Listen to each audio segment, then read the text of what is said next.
La sesión número 21, convocada para este martes 5 de julio de 2022, entre 17 y 19 horas.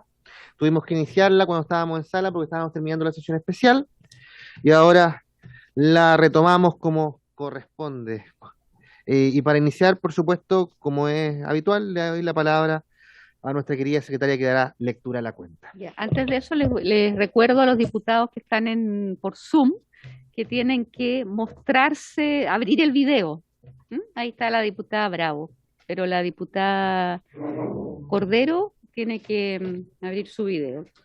Se ha recibido un oficio del presidente de la República mediante el cual hace presente la urgencia en carácter de simple para el despacho del proyecto que prohíbe informar las deudas contraídas para financiar atenciones de salud.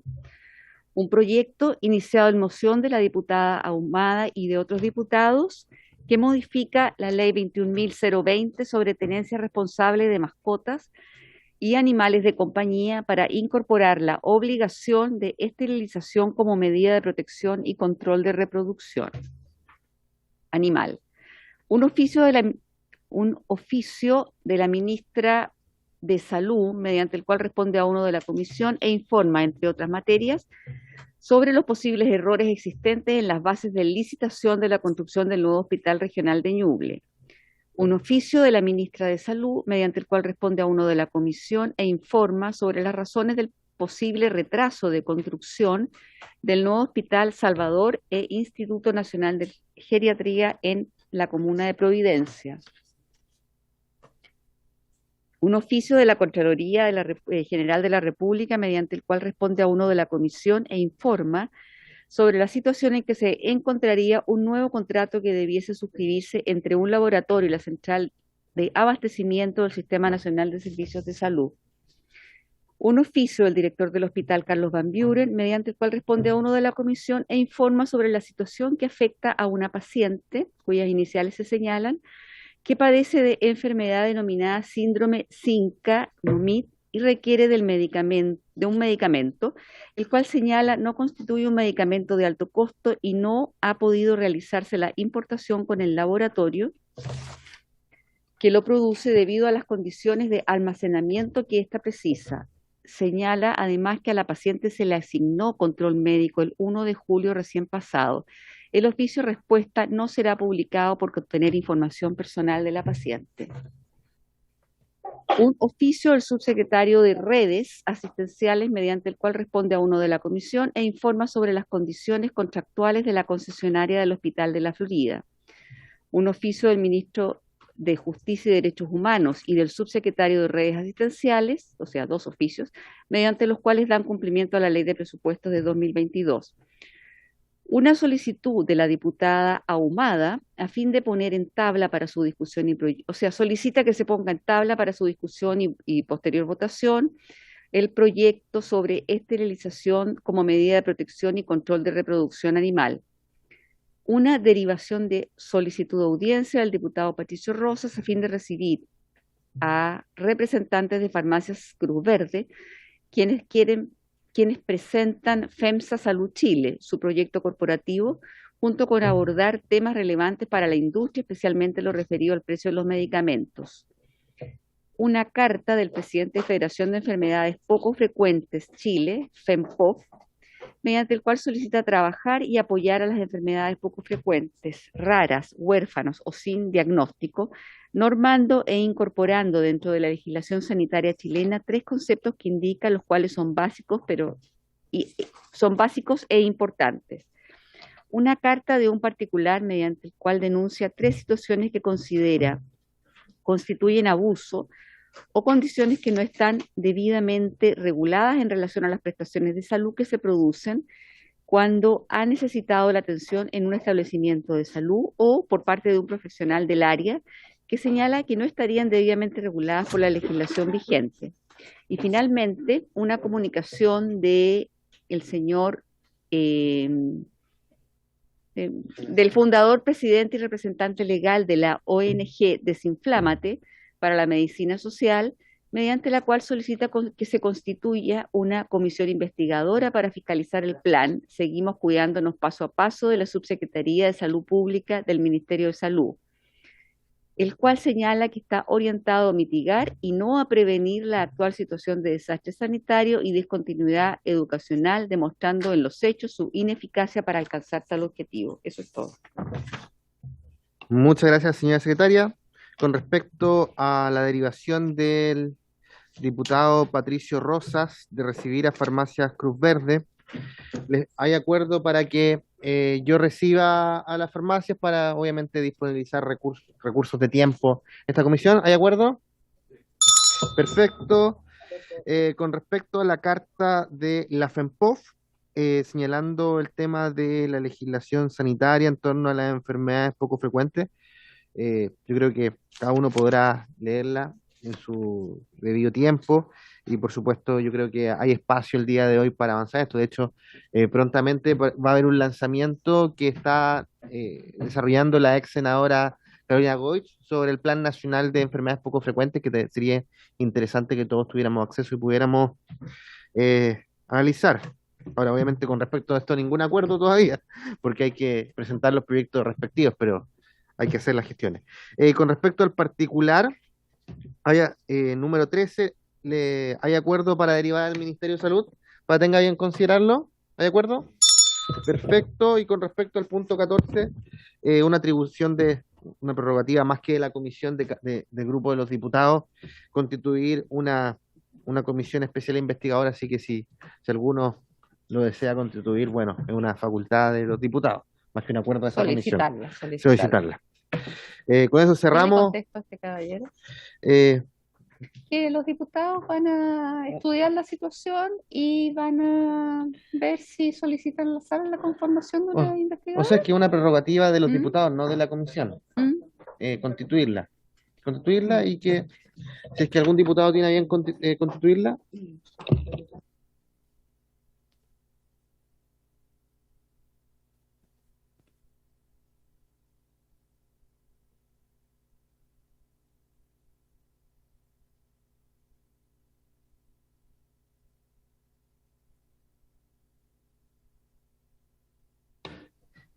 Bueno, pasando a los puntos varios, tengo pedida la palabra de la diputada Cordero, así que diputada Cordero la escuchamos, después Juan Santana, Celis y Marzán.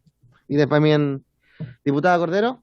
Señor presidente, no, buenas tardes, perdón la interrupción, que estaba en el hemiciclo para estar presente en la comisión, para decir presente. Eso, muchas gracias. Y discúlpeme por el pequeño atraso. Gracias, diputada Cordero. Diputado Santana. Diputado, ¿lo puedo interrumpir un segundo? ¿Sabe que me han llamado tanto la atención de que a veces hay gente en la sala? Está prohibido, solamente puede ingresar a la sala el ministro y los subsecretarios. Todas las otras personas, asesores, etcétera, ya saben ustedes que por acuerdos de comité no pueden estar en la sala, por favor.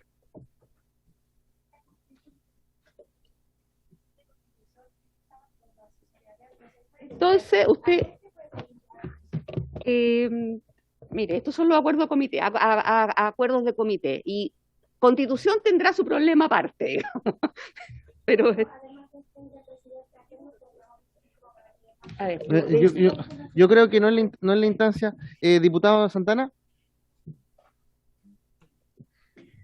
Muchas gracias, presidente. Bueno, le agradezco el que me permita un espacio dentro de esta comisión. Nosotros tuvimos junto a nuestra bancada el día de hoy una provechosa reunión con la ministra de Salud.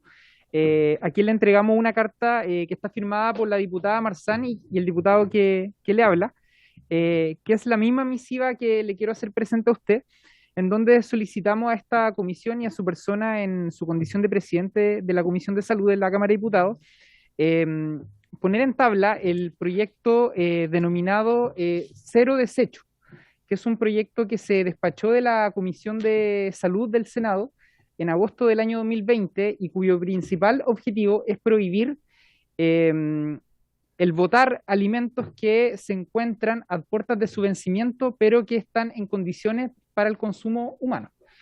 A mí me parece que esta iniciativa, que es bastante transversal, en el Senado fue una iniciativa presentada por parlamentarios de distintos sectores políticos.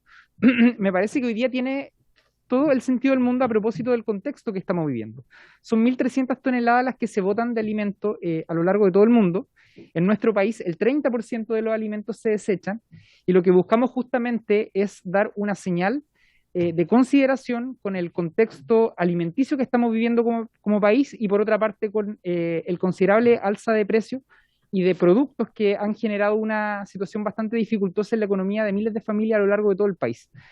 Con la diputada Marzán formamos parte de este círculo que promueve la FAO, que es un organismo que además se encarga de promover y de empujar políticas públicas cuyo principal objetivo sea combatir la malnutrición en nuestro país, que es una de las principales problemáticas que está instalada.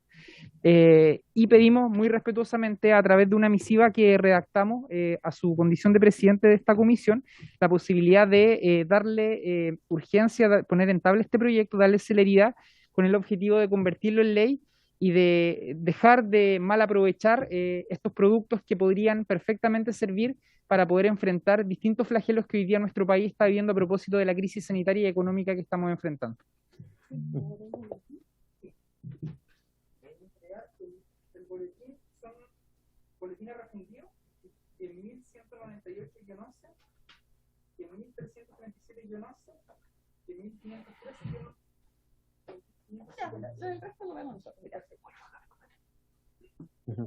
Muchas gracias, diputado Santana.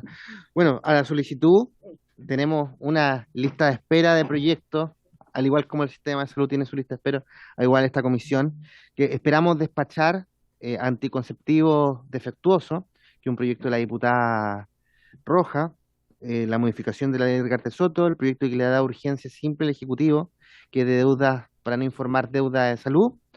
La ley Martín, que de hecho es una ley a propósito de un sensible fallecimiento que ocurrió en el distrito de la diputada Marzana, aquí presente en el Hospital de los Andes, que también es muy importante, y yo creo que posteriormente a ello podríamos poner en agenda este proyecto en la medida que vayamos avanzando.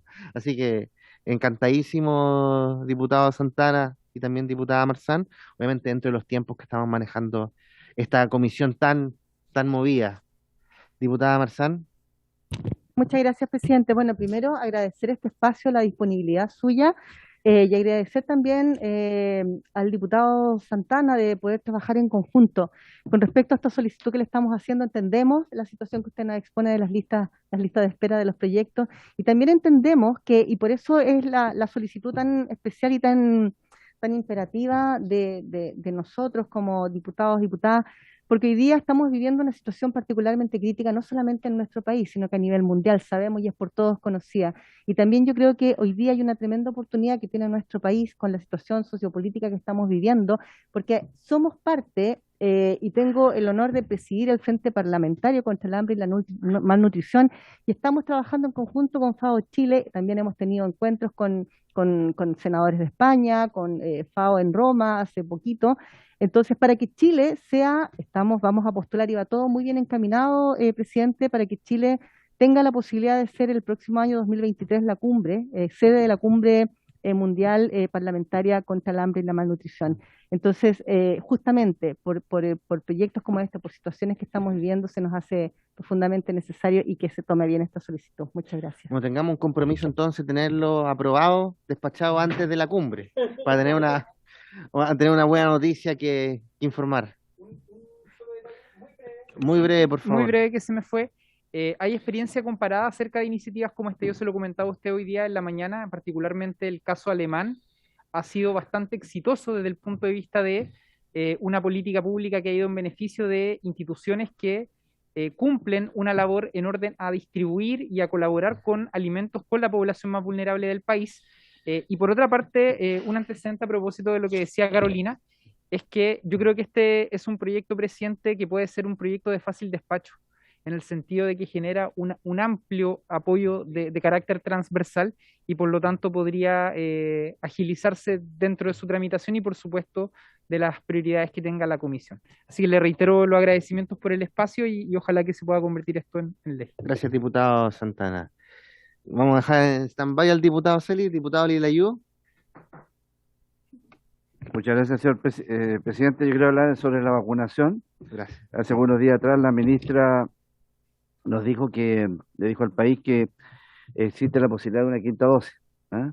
La verdad que yo en ese contexto, y para más antecedentes, me gustaría que se oficiara al Ministerio de Salud, consultando algunas preguntas fundamentalmente cuáles son los argumentos que se plantean en el Consejo Asesor de COVID que existe sobre una eventual quinta dosis.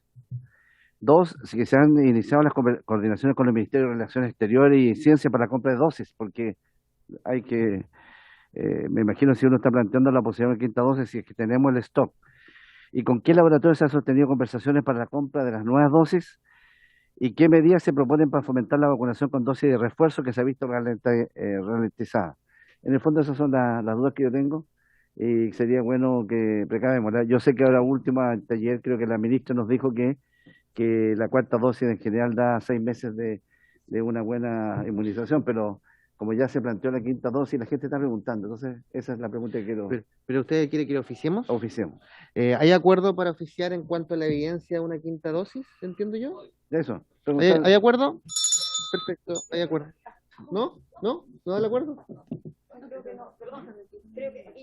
Pero, micrófono, por favor, para subir el punto. Uno de los, se me adelantó un punto vario que yo quería ¿Y sí? Ahí está. Ahí sí.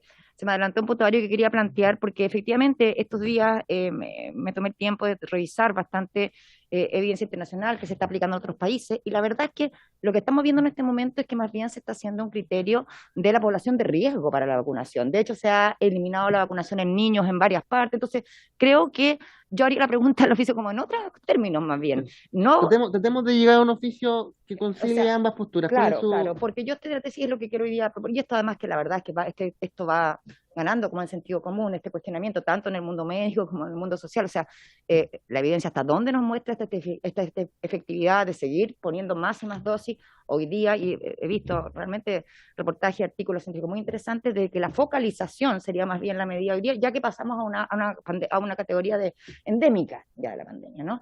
Entonces quizás ampliaría el oficio en esos términos, y también haciendo referencia a las decisiones que están tomando los otros países, que podríamos, con los que aspiramos a compararnos, digamos, en estos términos. Creo que yo preferiría ampliar un poco la consulta, doctor Ilayú. Diputada Lilayu, pero Sí, por favor sin hacer coordinación, señor presidente, conversaciones. no, sí. Yo creo que las dos preguntas no tienen nada que ver, digamos, no son antagónicas. Solamente yo quería saber, como se planteó sobre la mesa ya una quinta dosis, no es que yo esté a favor de la quinta dosis. Es decir, no era eso. La idea es que si se plantea a nivel gubernamental una quinta dosis, quiero saber si están preparados para comprar y cuáles son los motivos del comité asesor. Lo que usted está planteando, perdón, señor presidente, no sé, en el fondo es la misma pregunta. Es decir, yo creo que cae en la segunda pregunta que yo hice, ¿en dónde está el argumento técnico de una quinta dosis? En el fondo lo que usted está diciendo, señor presidente por intermedio. Yo creo que es la misma pregunta. Bueno, tratemos de no hacer conversaciones. ¿Pero sobre el mismo punto? ¿Pero sobre el mismo punto o sobre otro punto? Es que si no esperemos, porque también tengo otras palabritas pedidas para terminar y sacar el acuerdo. Pero para no sacar el acuerdo del oficio, por favor. Entonces hay acuerdo de oficiar, según lo que han planteado los diputados de la y diputada Gasmuri, en cuanto a pedir toda la evidencia de ambas, tanto que sustenta a favor como en contra, una quinta dosis, comparándolo especialmente a nivel internacional. ¿Hay acuerdo? Perfecto. Diputada Gasmuri, y ahora sí, que se el Gracias. oficio. Sí, otro que está relacionado, pero es otro punto, y tiene que ver con el pase de movilidad, con los cuestionamientos que está sufriendo el pase de movilidad. Hoy día tenemos ya muchísima población que está cuestionando aquello, que está quedando el 30% ya no tiene activo su pase de movilidad, y usar la incentivación a la vacuna de manera coercitiva, me parece que tampoco está en el espíritu lo correcto, ¿cierto?, dentro de nuestra Constitución. Entonces, en ese sentido, quisiera recibir la solicitud del doctor Marcos Mora de venir a exponer al respecto. Y me gustaría que lo pudiéramos escuchar. ¿Hay acuerdo de recibir al experto Marcos Mora, doctor Marcos Marcos Mora, Marcos Mora. Sobre esta materia? ¿Hay acuerdo? Perfecto. Gracias. Diputada Marzán, muy cortito, por favor, porque Sí, también tengo la muy palabra del cortito diputado porque yo Celis. también tengo que irme a la comisión de personas mayores y discapacidad que presido. A la vena, presidente, ¿es posible que se reciba a agrupaciones que trabajan, viven el tema de la epilepsia, refractaria. Son 5 organizaciones que quieren venir, que existen a lo largo de todo Chile, que han venido a la Comisión de Personas Mayores y Discapacidad. Ellos verían ahí, según los tiempos que tengan, quién podría venir a exponer. Creo que se hace profundamente urgente. Y también me comentan de FEMPOF que ellos no han venido, quizás vinieron otras organizaciones, pero como FEMPOF me dice que ellos no han estado acá en la comisión y que también solicitan por intermedio mío poder hacer esta solicitud. Perfecto, hay acuerdo de recibir a estas 2 organizaciones con respecto a... pero me refiero, Epilepsia, no vamos a recibir las sí. 5 diferentes, vamos a Son 5 recibir a lo largo de a Chile. una de ellas que funcione o un vocero de las 5. Acuerdo de recibir a un vocero de... diputada Gamuri, por favor, que estamos para sacar el acuerdo. Ahí después se verá cuáles están o no están. ¿Hay acuerdo de invitar estas 2 organizaciones? Perfecto. Muchas gracias, diputada Marzán. Presidente, Diputado gracias. Celis.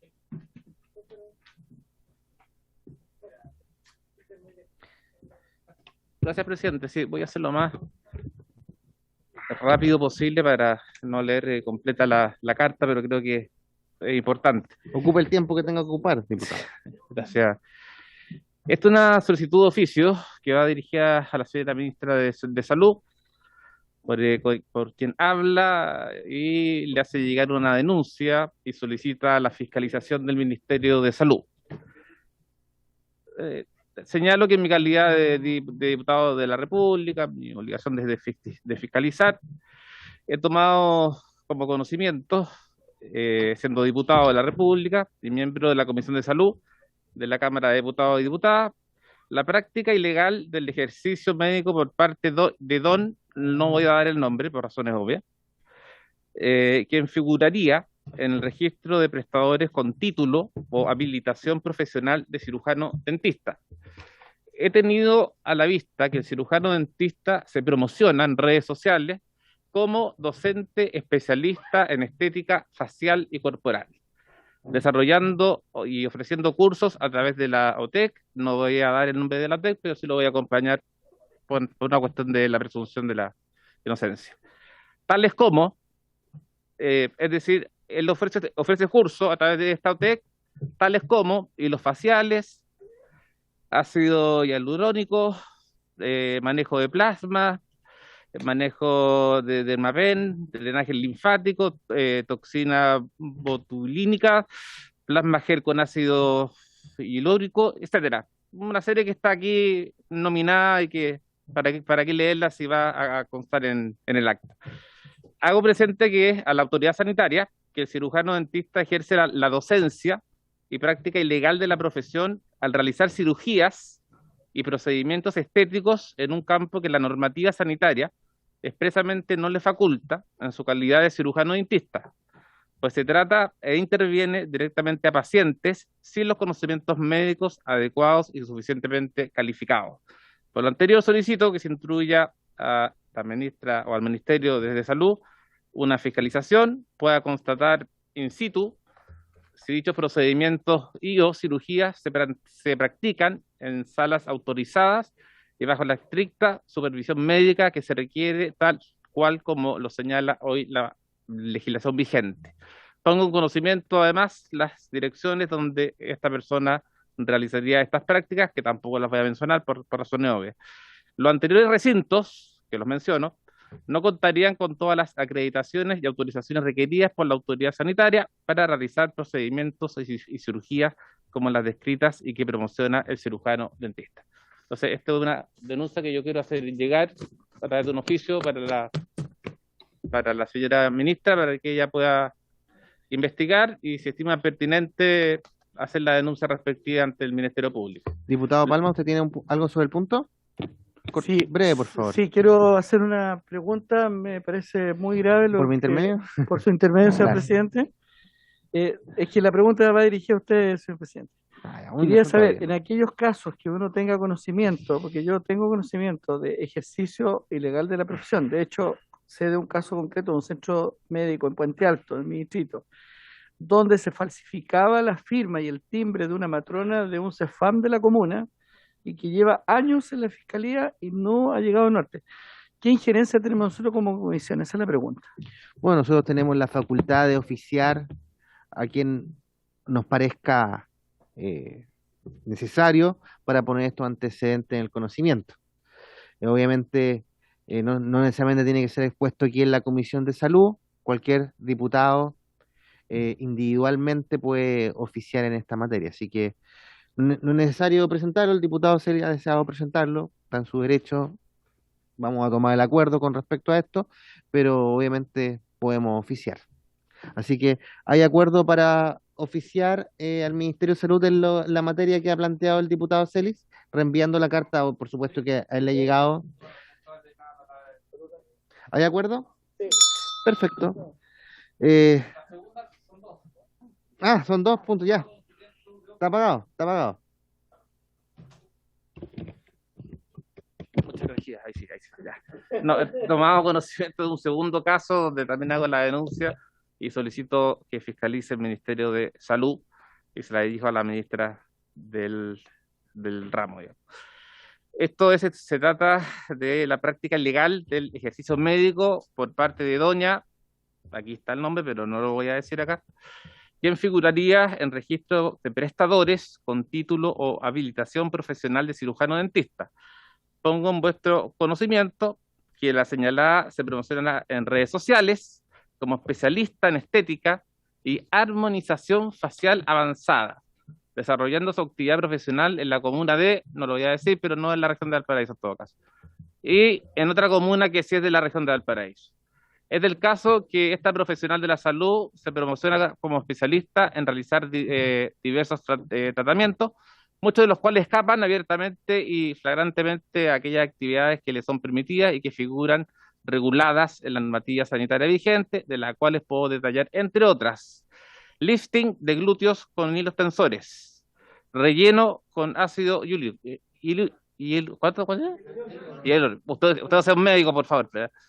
Hilos tensores corporales, tratamiento de flacidez abdominal, levantamiento de glúteos, toxina botulínica, sin perjuicio de una serie de tratamientos de los cuales se desconoce su técnica y eventuales resultados: aumento de labio, perfilado de labio, hidratación de labio, rejuvenecimiento facial, toxina botulínica, armonización facial, etcétera. Y en el resto de la carta menciono las direcciones donde se realizarían estas prácticas, que no las voy a decir aquí públicamente, si la acompaño por escrito, y solicito que también se haga presente in situ el Ministerio de Salud y, de encontrar lo pertinente, se envíe la denuncia al Ministerio Público. Eso es, muchas gracias. El diputado Celia, ¿hay acuerdo de también oficiar y reenviar esta carta? Perfecto. ¿Alguna otra palabra? ¿Varios?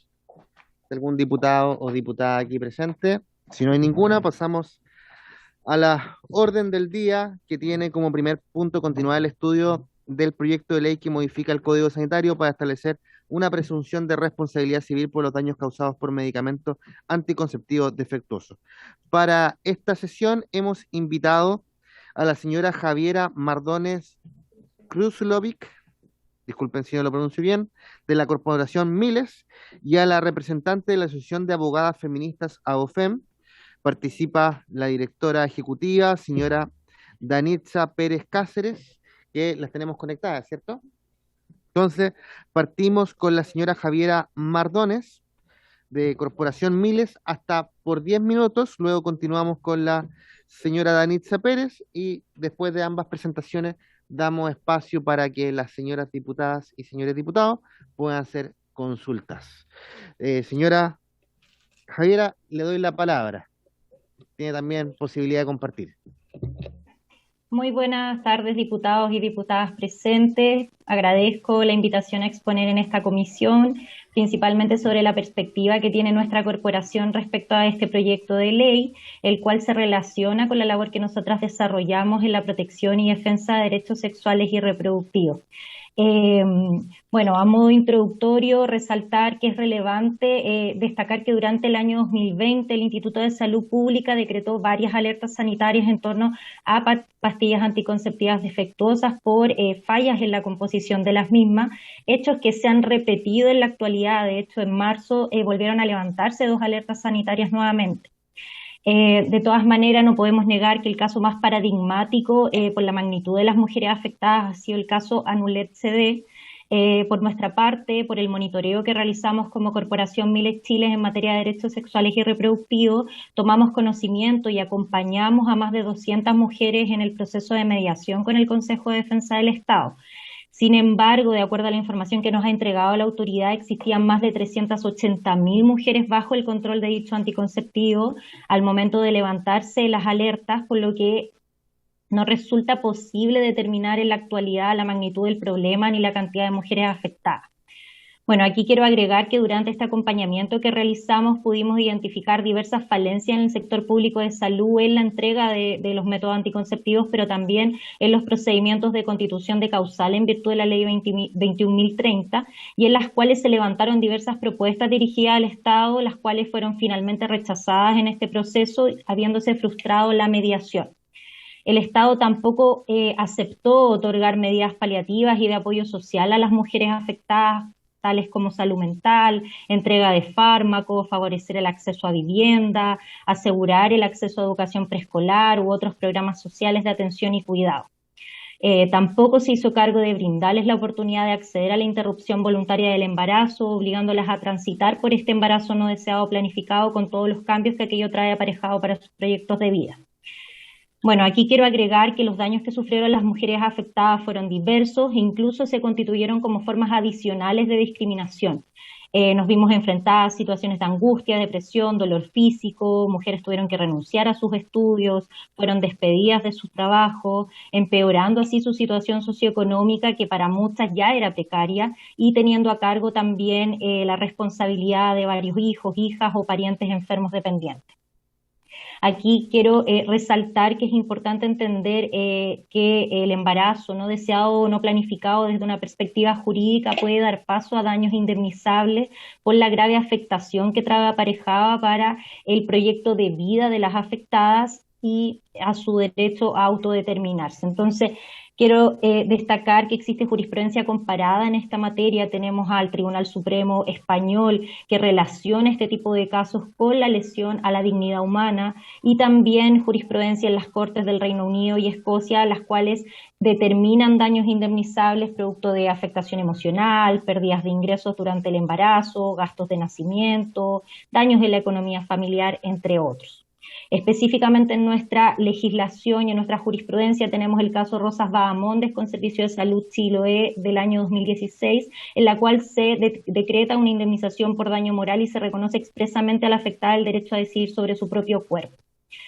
En consecuencia, muchas de estas mujeres afectadas tienen únicamente la vía judicial, la cual lamentablemente genera nuevas barreras de acceso, ya que de partida implica considerar los altos costos de poder acceder a una representación particular, por ejemplo, los gastos asociados a un juicio y la escasa oferta de servicios públicos que brindan representación en nuestro país.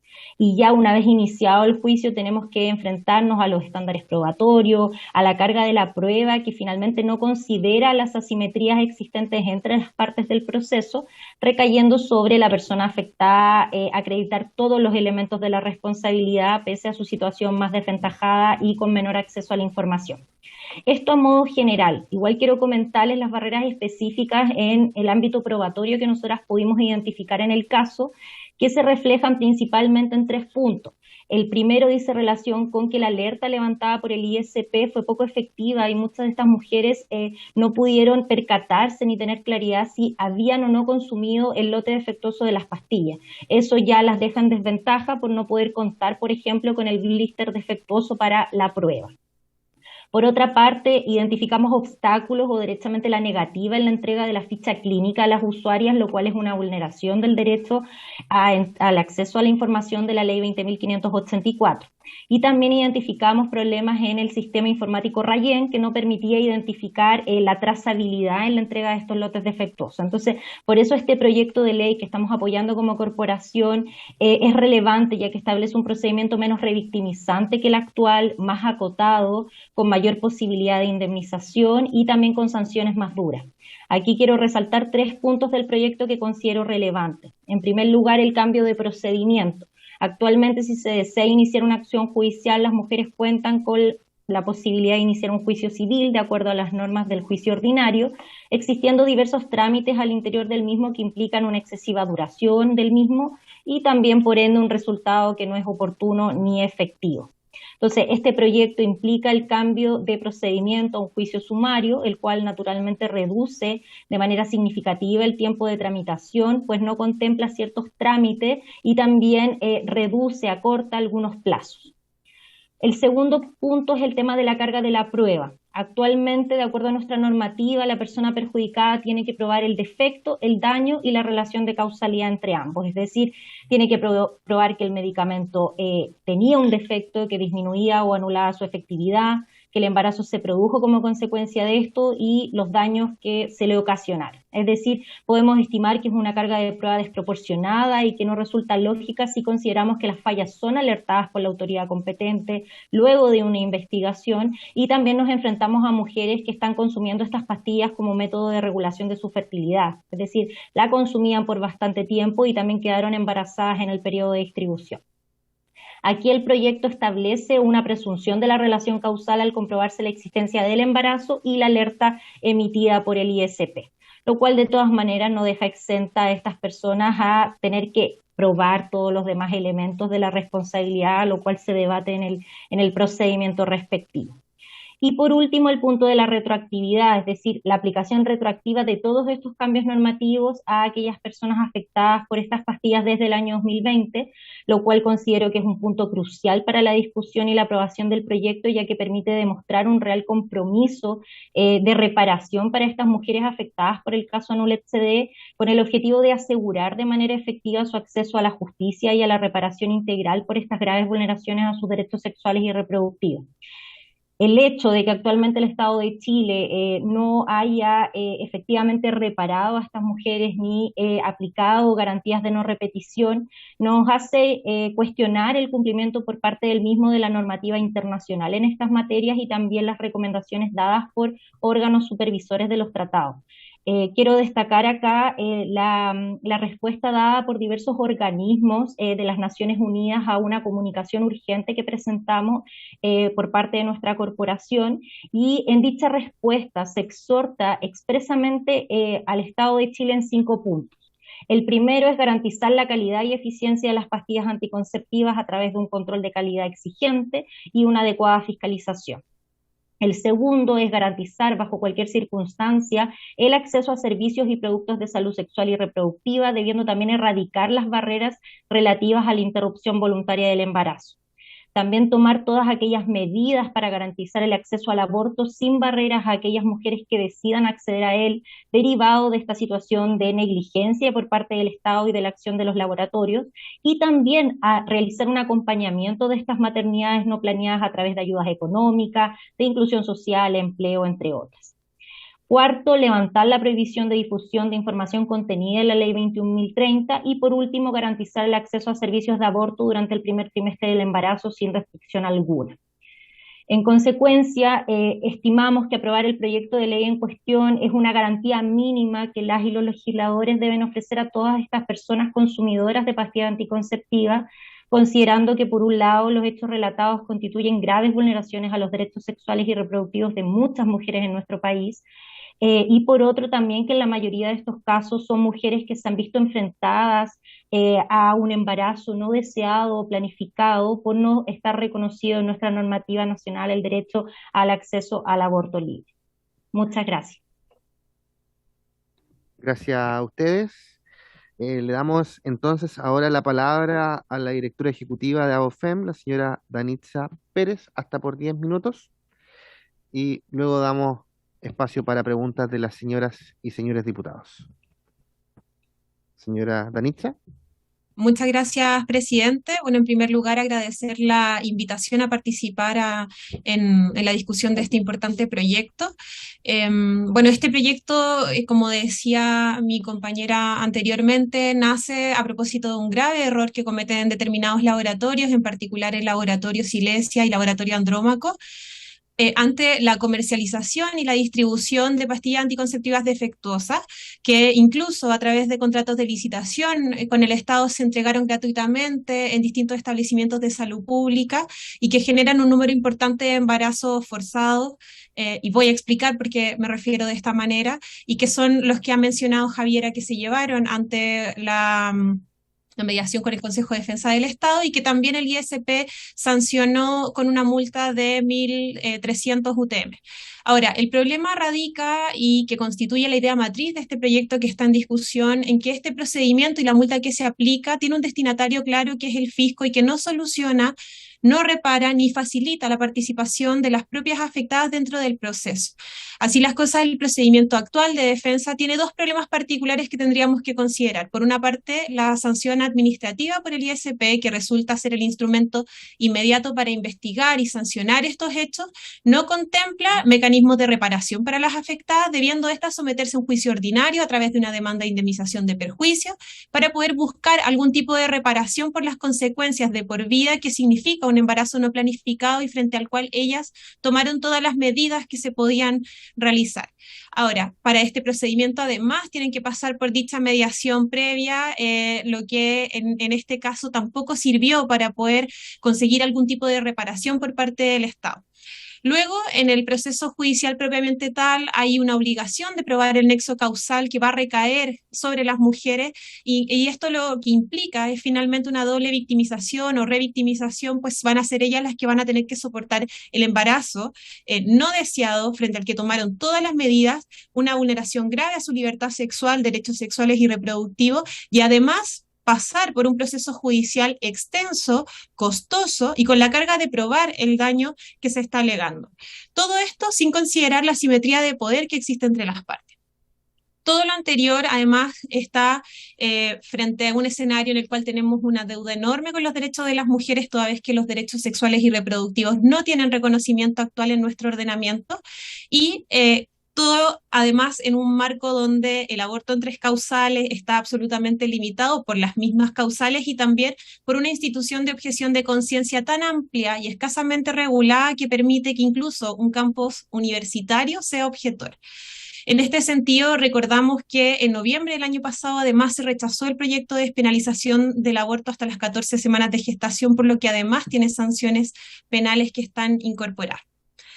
En el marco de los derechos humanos, y si miramos las recomendaciones de los órganos internacionales y también los convenios ratificados por Chile, existen distintos tratados que pudiésemos citar y que incluyen en particular el reconocimiento de la salud sexual y reproductiva, que implica cuestiones como tomar decisiones que sean libres e informadas sobre la salud sexual y reproductiva, con la información y la educación necesaria, poder ejercer libre y responsablemente la sexualidad, tener relaciones sexuales placenteras y sin riesgo para salud, decidir libremente y responsablemente el número de hijos, cuándo, con quién, con qué frecuencia tenerlos, y tener acceso también a métodos anticonceptivos necesarios para ello, ser libres de discriminación, coacción o violencia, el derecho de los hijos e hijas a nacer siendo deseados, entre otra gama de derechos que involucra en los derechos sexuales y reproductivos, y esto ha sido replicado tanto en recomendaciones generales de la CEDAW como la número 24, la observación general número 14 del Comité DESC, también la Plataforma de Acción de Beijing, y así una serie de organismos internacionales y expertos que se han referido a este tema en particular.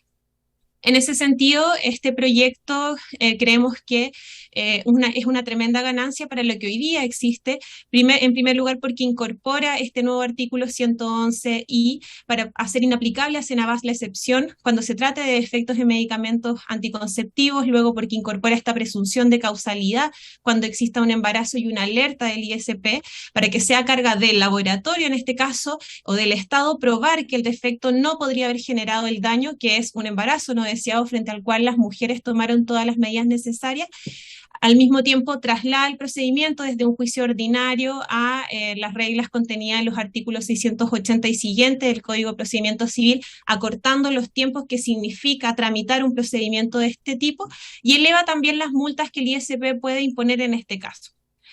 Acá creo que es muy importante, ya para ir cerrando esta presentación, insistir en la valoración de la presentación de este proyecto, que viene a facilitar en algún sentido el acceso a la justicia de cientos de mujeres que buscan el camino hacia la reparación por la vía civil, habiendo sido víctima de este caso en particular que ocurre en pandemia, con hijos e hijas ya nacidos, y que además ha seguido ocurriendo en base a las distintas alertas que el ISP ha sacado en los últimos 2 años. En este sentido, tenemos que tener presente que la vulneración a la libertad sexual de las afectadas y sus derechos sexuales y reproductivos tiene aparejadas también otras consecuencias de por vida, como va a ser la carga de este embarazo no planificado, y que además está dentro de este panorama dentro del cual el aborto también está fuertemente sancionado. En el proceso civil, con estas condiciones que mejorarían de alguna manera la tramitación en búsqueda de una reparación, de todas maneras implica el pasar de estas mujeres por un proceso judicial para lograr en algún sentido algún tipo de reparación. Y en ese sentido, si bien mejora la condición de las mujeres, no es deseable que avance este proyecto sin incorporarlas dentro de alguno de los mecanismos efectivos con los que se podría reparar. La propuesta de normas, como la analizada, que busca reparar este daño, debiese permitir que las mujeres víctimas también pudiesen acceder a la interrupción legal del embarazo, pudiendo alojar este caso como uno de los casos de riesgo para la vida de la madre, en cuanto el embarazo es un factor de estrés que puede producir sintomatología depresiva, aumentando las posibilidades, por ejemplo, de daño en salud mental gravemente. Por último, es importante avanzar hacia la inclusión de medidas que vayan en la línea de acompañar a las víctimas, sobre todo considerando a todas las mujeres que hoy día, que dieron origen a este proyecto, han sido abandonadas por el Estado en los últimos 2 años, con niños y niñas que ya se encuentran nacidos. Muchas gracias, presidente. Gracias a ustedes. Abro las palabras a las señoras diputadas y señores diputados si quieren hacer alguna consulta o algún comentario a quienes acaban de presentar. ¿Ninguna pregunta? Bueno, diputada Gamuri. No, yo creo que fueron clarísimas las exposiciones y quiero agradecerlas, porque la verdad es que no podríamos estar más de acuerdo con lo planteado, empatizamos absolutamente y por eso acogimos esto con toda celeridad y haciendo las indicaciones también que consideramos pertinentes. Y yo quiero agradecer la claridad de este asunto que efectivamente tiene hoy día a cuántas mujeres que han sufrido estas consecuencias abandonadas por el Estado. Entonces tomo también este acompañamiento, esta petición del acompañamiento, y más allá de facilitar los procesos, ¿cierto?, judiciales y de reparación que tengan, pero el acompañamiento quizás ahí podríamos buscar algo más, pienso yo, para complementar ese aspecto, y solo agradecer la presentación. Creo que es muy importante que esto se haya puesto, porque este tipo de situaciones suelen pasar un poco desapercibidas, y también ahí, solo para terminar, hacer el punto que se señaló acá, de que la comunicación pública de estos anticonceptivos defectuosos tampoco fue eficiente. Y ahí quizás sí tenemos un aprendizaje también de cómo se comunican estos riesgos a la población de manera más eficaz, incorporar también ese aspecto en lo que empiece la discusión. Gracias, muchas gracias por la presentación. Tomándome, antes de darle la palabra al diputado Ilayú, tomándome lo que plantea de acompañamiento, obviamente el acompañamiento requiere recursos, y eso es una atribución exclusiva del Ejecutivo, así que tenemos aquí presente al asesor del Ministerio, señor Yanjet, con respecto al acompañamiento, que quizás uno de los temas que faltan en el proyecto de ley. Sí, por favor. Y que lo que plantea la diputada Gamuri. Ahí sí. Eso. Ahí sí. Presidente, buenas tardes. Saludos también a las señoras diputadas y diputados presentes, y también personas elegidas del día. Y bueno, y la gente de los expositores que nos acompañaron hoy.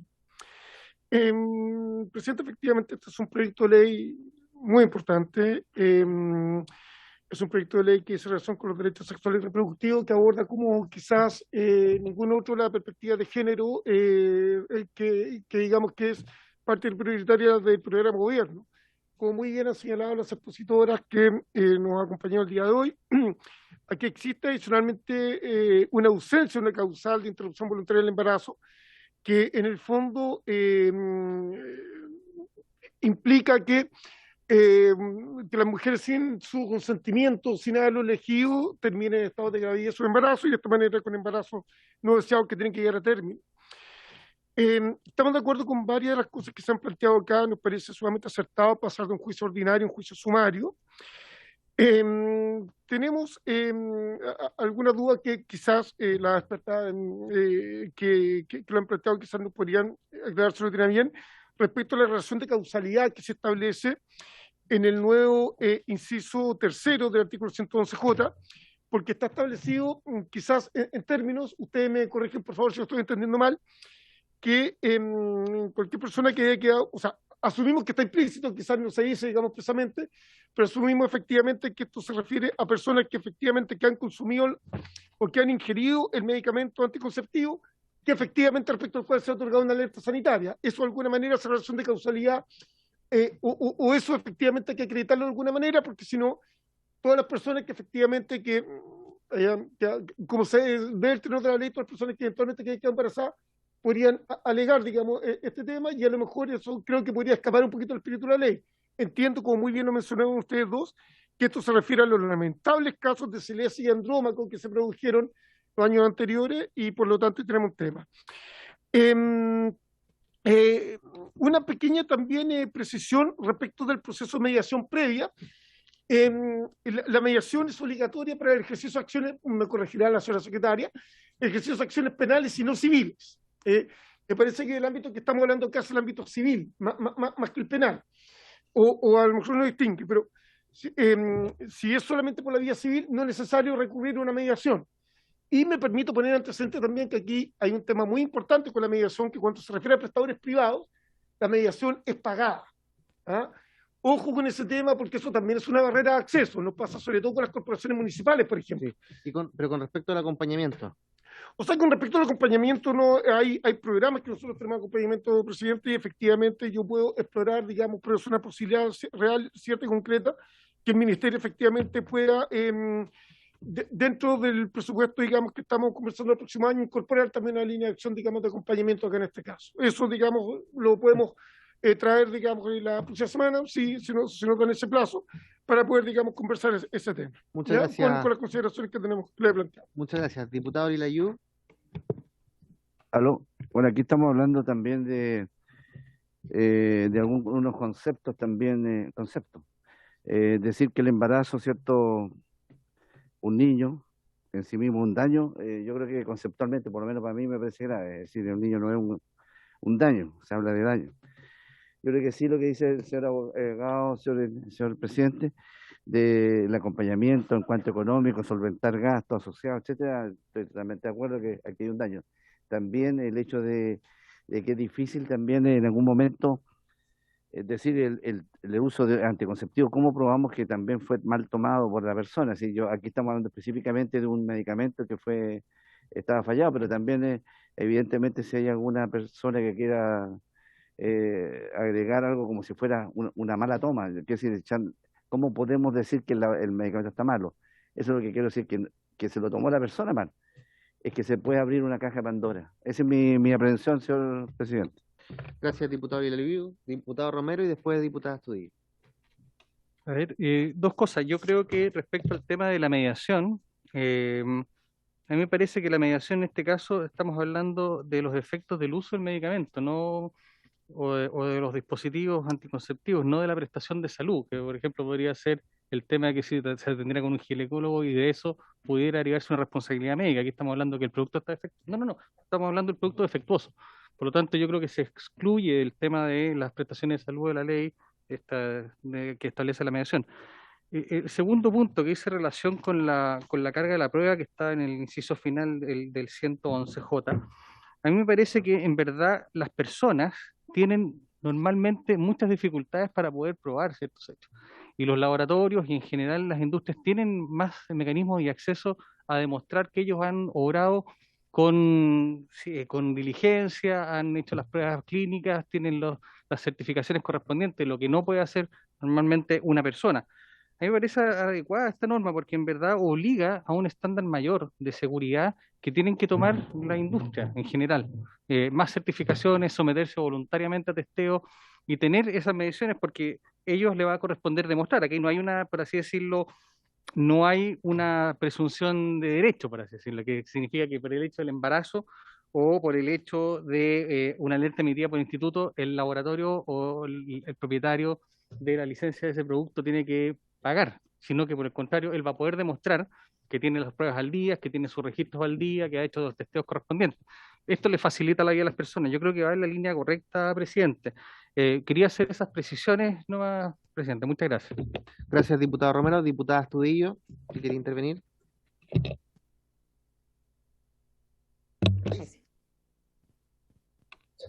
Gracias, presidente.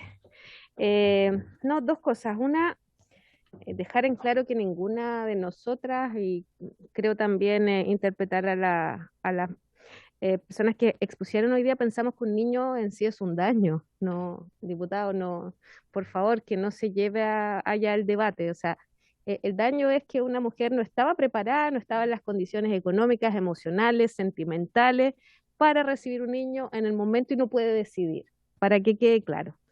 Y lo segundo es que quizás acá como eh, yo veo esto por dos lados. Uno, lo que planteaba recién el diputado respecto de que esto es bueno porque efectivamente vamos mejorando la eficiencia de los medicamentos y de los productos que se nos ofrecen en el mercado para poder protegernos. Pero por otro lado también veo la situación de estas mujeres que ya están hoy día en una situación complicada porque efectivamente quizás muchas de ellas no estaban debidamente preparadas para recibir a un niño o una niña. Y cuando se habla de un acompañamiento del Ministerio de Salud, también debería estar presente el Ministerio de Educación, porque a un niño no solamente hay que alimentarlo, también hay que educarlo. Y quizás hay que ver con otros ministerios acá qué posibles medidas reparatorias pudieran haber con estas madres que fueron ya afectadas para que ojalá no se vuelva a repetir un caso como este. Gracias, diputada Astudillo. Sobre el punto, pero muy brevemente, por favor. Presidente, con respecto a lo que dice la diputada, yo solamente como abogado tengo esa deformación de repente de a lo mejor querer aterrizar las cosas desde el punto de vista de lo que va a ocurrir, porque esta norma se relaciona básicamente con lo que se va a hacer en un tribunal. Y los romanos lo solucionaron hace muchos siglos atrás, que en el fondo siempre las consecuencias se traducen en dinero. Lo duro es eso, digamos. Y daño es un resultado no querido. En términos amplios, daño no es que no es el hijo, obviamente nadie se refiere a un ser humano de esa manera, sino que lo que estamos hablando básicamente es una consecuencia no querida y que por lo tanto para una persona le permite acceder a una reparación que tiene que ser en dinero, no existe otra manera. Creo yo, mire, mi experiencia lo que me ha demostrado, diputada, es que cuando uno incorpora ciertas prestaciones o ciertas reparaciones en especie o en servicio, cuesta mucho materializarlas. Lo más simple, por así decirlo, que para que llegue el Estado, es que se resuelva esto a través de indemnizaciones de perjuicio. Por lo tanto, eso significa que la persona tiene que solucionar su dinero porque la sociedad tiene que, por así decirlo, entre comillas, tener como una presunción de paz. Si nosotros le incorporamos, por ejemplo, pago de colegio, universidades, cosas, eso en el futuro es casi inmanejable porque generaría otras obligaciones que además deberían hacerse cumplir. ¿Qué pasa si el laboratorio quiebra y no le paga a la universidad? ¿Qué pasa si desaparece la marca y justo no le alcanzó a entregar las prestaciones? Entonces, mejor esto se traduce simplemente en una indemnización una indemnización de daño y perjuicio y por lo tanto, en ese caso, se tiene que solucionar el tema y se sigue adelante, digamos. Es duro todo, pero tenemos que tener soluciones jurídicas que sean relativamente simples para que le lleguen a la gente. Eso, presidente, muchas gracias. Yo creo que vamos a tener un harto espacio más para debatir. Así solamente aclarar un punto, o sea, yo no me refería al tema de lo que tiene que compensar la empresa. Eso es efectivamente el camino judicial. Y lamentablemente estoy segura que la compensación máxima a la que se llegue nunca va a poder reparar el daño causado, ¿cierto? Entonces yo estaba planteando otro tema, simplemente para que lo considerara el ministerio, de poder revisar esta situación como gobierno y ver si es que es posible apoyar, independiente del resultado judicial, a las familias, mientras tanto esto sucede, porque hay más facilidad de, por ejemplo, garantizar educación gratuita, acceder a ciertos beneficios del Estado, ver tema de vivienda en caso de que fuera más de un niño, por ejemplo, no sé, revisar esto, pero como una iniciativa aparte, complementando esto, nada más. Perfecto. Señor Yanget, muy breve. brevemente, por favor. Sí, muy brevemente. Lo que pasa es que, para hacerme cargo un poco de lo que plantea el honorable diputado Lilayú, ojo, en materia de responsabilidad, las presunciones son una herramienta muy justa, sobre todo cuando existen tantas diferencias en asimetría de información y asimetría de recursos. Entonces, si nosotros colocamos en un juicio vis a vis a un usuario de un medicamento versus un laboratorio, el resultado probablemente todos sabemos cuál va a ser. O una empresa cualquiera que tenga los recursos destinados para esto. Entonces, en este caso hablamos de presunciones simplemente legales, como comentó el honorable diputado, digamos, que precedió. Pero es muy importante establecer esta presunción. Si no la establecemos, lo más probable es que letra muerta. Eso quería precisar muy breve. Muchas gracias, diputado. Gracias, señor Yanget. Bueno, si se pueden hablar en tantos términos legales, vamos a empezar a hablar en términos médicos también, y después nos vamos a yo me perdí un poco con los términos tan leguleyos. Bueno, vamos a cerrar las preguntas y le vamos a dar la palabra a la invitada hasta por un periodo, por favor, acotado tiempo para seguir con la tabla, para dar respuesta a los planteamientos, y con eso cerramos el debate de este primer punto de la tabla. Presidente, señora Danitza, usted parta. Muy brevemente sobre tres cosas bien particulares. La primera, efectivamente estamos frente a una presunción legal, de manera que se tienen que dar al menos 3 elementos de los que se describen en la norma: que exista un embarazo, que la mujer embarazada sea usuaria de las pastillas anticonceptivas y que exista una alerta del ISP. Entonces, no es tan sencillo como que cualquier embarazo va a caer dentro de este caso, sino que se tienen que dar ciertas características particulares que además van a tener que ser probadas una vez que estas hayan sido alegadas. Como se trata de una presunción, efectivamente esta va a poder ser desvirtuada ya sea por el laboratorio o por el Estado, dependiendo de quién sea el sujeto pasivo, y con toda la asimetría de poder de la que hemos hablado a lo largo de esta sesión. En segundo lugar, respecto a la reparación que mencionó el representante del Ministerio de Salud y que van a evaluar para el próximo año incorporarlo dentro de la glosa, acá yo solo quiero hacer una precisión, que es que los hechos ocurrieron el año 2020, o sea, estamos hablando de que esos hijos e hijas van a tener 3 años al momento de lograr acceder a algún tipo de reparación, y ha pasado mucho tiempo y harto durante este tiempo también. Entonces yo quisiera solicitar que viesen alguna manera un poco más urgente de buscar algún tipo de reparación y acompañamiento, porque esperar hasta que ese niño o niña tenga 3 años para poder acceder a algo que va a ser eventual, porque estamos hablando solo de buscar un espacio en la glosa, me parece que es insuficiente. Y en tercer lugar, sobre el tema de la reparación, si bien lo más sencillo puede parecer que la reparación en dinero sea más efectiva, a lo que señalaba el diputado, solo comentarle que en el derecho internacional de los derechos humanos se conversa sobre otras formas de reparación, ha sido parte de las declaraciones de distintos órganos de tratado y resoluciones de la Comisión Interamericana y de la Corte Interamericana, que incluyen formas de reparación que tienen que ver efectivamente con incorporar, por ejemplo, a las víctimas dentro de sistemas nacionales de salud, de educación, que sean permanentes, de manera que sean llevados adelante por el Estado y que no se pierdan con la quiebra de la empresa o la salida de la marca, sino que sean, digamos, que se puedan mantener en el tiempo. Eso solamente, presidente, muchas gracias. Gracias a usted. Señora Javier, ¿también quiere plantear algo? Brevemente, por favor. Sí, bueno, me sumo a lo comentado por mi compañera Danitza en todo lo que dice relación con los elementos de la responsabilidad civil, es decir, en ningún caso aquí se va a ver una apertura a un ingreso de casos ilimitados, sino que, como yo señalaba previamente, a las mujeres igualmente les toca costear todos los elementos de la responsabilidad civil que son variados. Yo señalé previamente cuáles son todos los obstáculos donde hoy en día podemos hablar de un número extremadamente reducido de mujeres que pudiesen en un juicio civil acreditar estos hechos cuando estamos hablando de más de 200 casos de mujeres afectadas. Entonces, en ese sentido, solamente recalcar que se trata de una presunción meramente legal. En cuanto también al tema del proceso de mediación, y solo para aclarar, en estos casos de interposición de acciones jurisdiccionales contra prestadores públicos de salud, y bueno, también el caso de prestadores privados, está este proceso previo de mediación, en el primer caso contra el Consejo de Defensa del Estado y en el segundo contra estos mediadores privados. Sin perjuicio de eso, en este caso específico intervienen establecimientos públicos de salud porque son los CESFAM directamente, o los hospitales, los que entregaron, los que proveyeron de estas pastillas anticonceptivas. Entonces, tenemos por un lado lo público, pero también lo privado, que fueron aquellas pastillas que fueron entregadas también en farmacias, que eso no lo estamos conversando en este caso. Y por último, con respecto al tema de la reparación, yo creo que aquí se ha hablado bastante de la importancia que esto tiene, pero yo creo que hay que analizarla de acuerdo a las diferentes aristas. Es decir, tenemos por un lado una reparación individual que implica, por ejemplo, indemnizaciones o medidas paliativas directamente para las mujeres afectadas, y por otro lado también estas garantías de no repetición que implican realizar un análisis de la política pública y poder identificar todas estas falencias y adoptar medidas para que estas situaciones no vuelvan a ocurrir. Yo considero que en el ámbito reparatorio individual de medidas paliativas y en el ámbito de garantías de no repetición no es necesario esperar este proyecto de ley para poder desde ya el gobierno empezar a implementarla.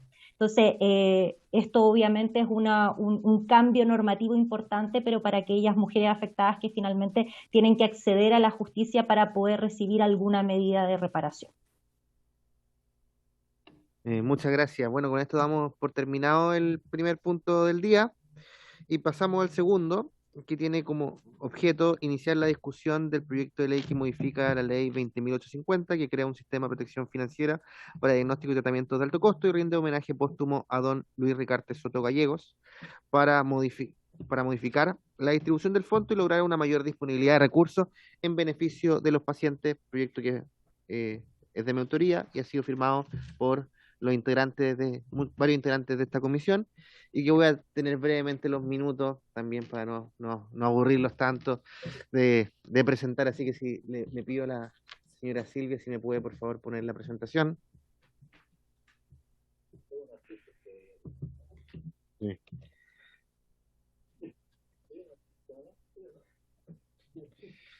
Bueno, muchas gracias señora Silvia. Entonces, tenemos esta modificación a la ley Ricarte Soto, que no solamente tiene un contenido previamente tal, sino que también espero y esperamos que marque un hecho político para avanzar en mayor recurso en cuanto a esta ley, que ha sido de gran beneficio, como voy a detallar a continuación.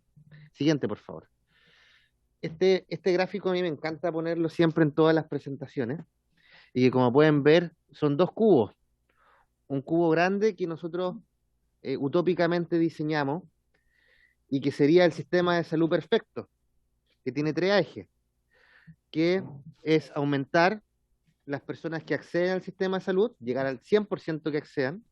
Segundo, aumentar las prestaciones a las que acceden la totalidad de los que acceden, que es la flecha amarilla, y que en la flecha roja nadie tenga que pagar para acceder a ello.